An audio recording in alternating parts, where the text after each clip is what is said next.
Chapter 38. And it came to pass at that time that Judah went down from his brethren, and turned into a certain Adulamite, whose name was Hira.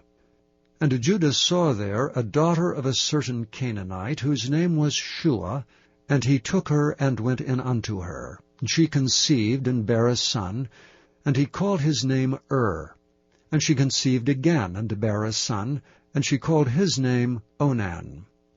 And she yet again conceived and bare a son, and called his name Shelah. And he was at Chezib when she bare him. And Judah took a wife for his firstborn, whose name was Tamar. And Judah's firstborn, was wicked in the sight of the Lord, and the Lord slew him. And Judah said unto Onan, Go in unto thy brother's wife, and marry her, and raise up seed to thy brother. And Onan knew that the seed should not be his. And it came to pass, when he went in unto his brother's wife, that he spilled it on the ground, lest that he should give seed to his brother. And the thing which he did displeased the Lord, wherefore he slew him also. Then said Judah to Tamar, his daughter-in-law, Remain a widow at thy father's house till Shelah my son be grown.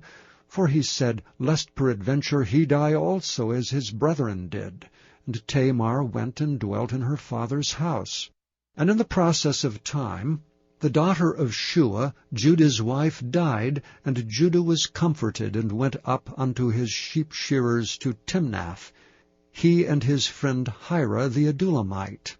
And it was told Tamar, saying, Behold, thy father-in-law goeth up to Timnath to shear his sheep. And she put her widow's garments off from her, and covered her with a veil, and wrapped herself, and sat in an open place which is by the way to Timnath. For she saw that Shelah was grown, and she was not given unto him to wife. When Judah saw her, he thought her to be an harlot, because she had covered her face. And he turned unto her by the way, and said, Go to, I pray thee, let me come in unto thee. For he knew not that she was his daughter-in-law. And she said, What wilt thou give me, that thou mayest come in unto me? And he said, I will send thee a kid from the flock. And she said, Wilt thou give me a pledge till thou send it? And he said, What pledge shall I give thee?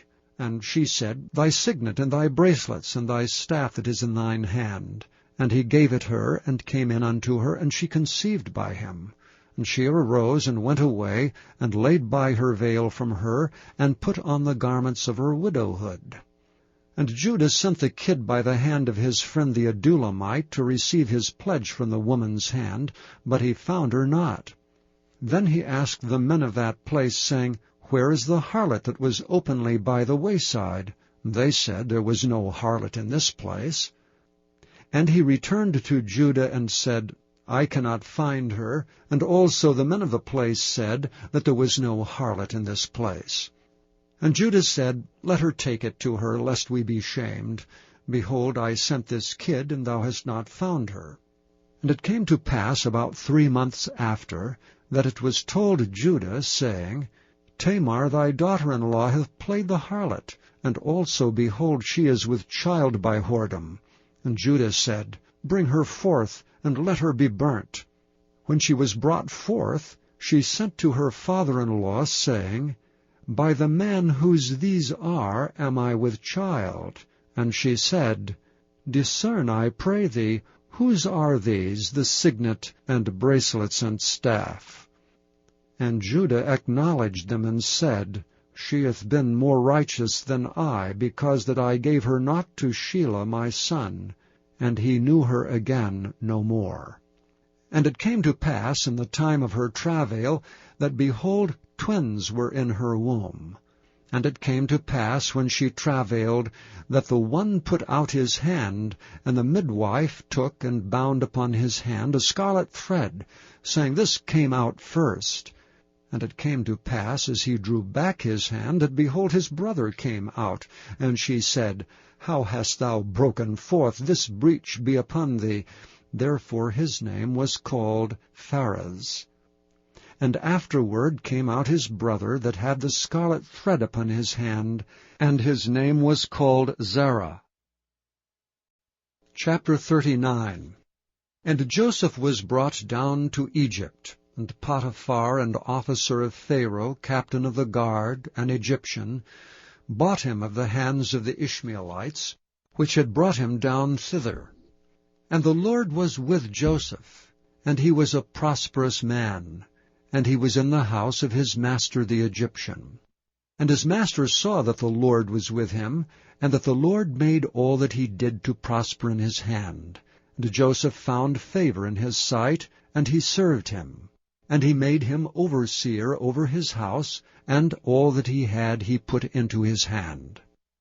And it came to pass from the time that he made him overseer in his house and over all that he had, that the Lord blessed the Egyptian's house for Joseph's sake. And the blessing of the Lord was upon all that he had in the house and in the field. And he left all that he had in Joseph's hand, and he knew not aught he had, save the bread which he did eat. And Joseph was a goodly person and well favored.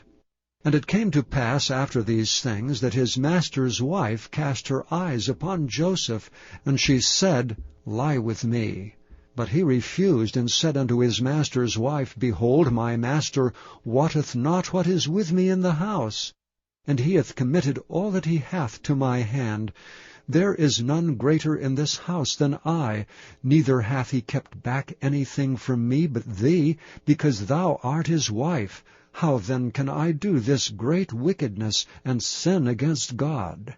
And it came to pass, as she spake to Joseph day by day, that he hearkened not unto her to lie by her, or to be with her. And it came to pass about this time, that Joseph went into the house to do his business, and there was none of the men of the house there within.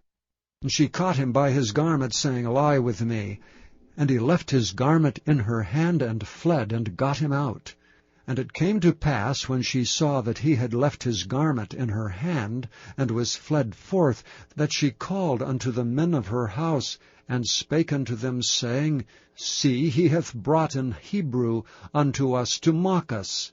He came unto me to lie with me, and I cried with a loud voice. And it came to pass, when he heard that I lifted up my voice and cried, that he left his garment with me, and fled, and got him out.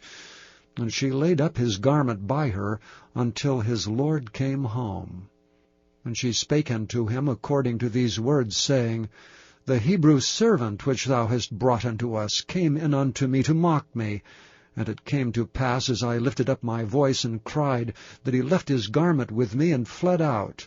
That came to pass, when his master heard the words of his wife, which she spake unto him, saying, After this manner did thy servant to me, that his wrath was kindled.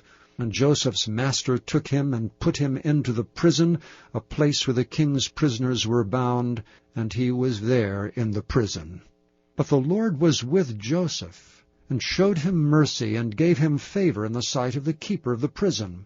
And the keeper of the prison committed to Joseph's hand all the prisoners that were in the prison, and whatsoever they did there, he was the doer of it.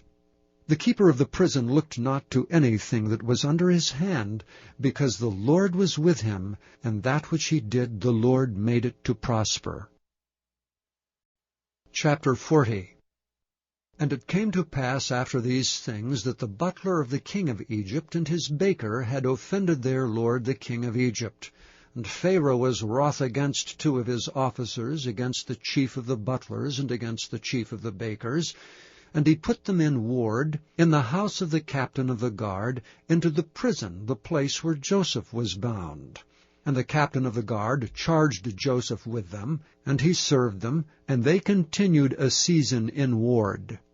And they dreamed a dream, both of them, each man his dream in one night, each man according to the interpretation of his dream, the butler and the baker of the king of Egypt, which were bound in the prison. And Joseph came in unto them in the morning, and looked upon them, and behold, they were sad. And he asked Pharaoh's officers that were with him in the ward of his lord's house, saying, Wherefore look ye so sadly today? And they said unto him, We have dreamed a dream, and there is no interpreter of it. And Joseph said unto them, Do not interpretations belong to God?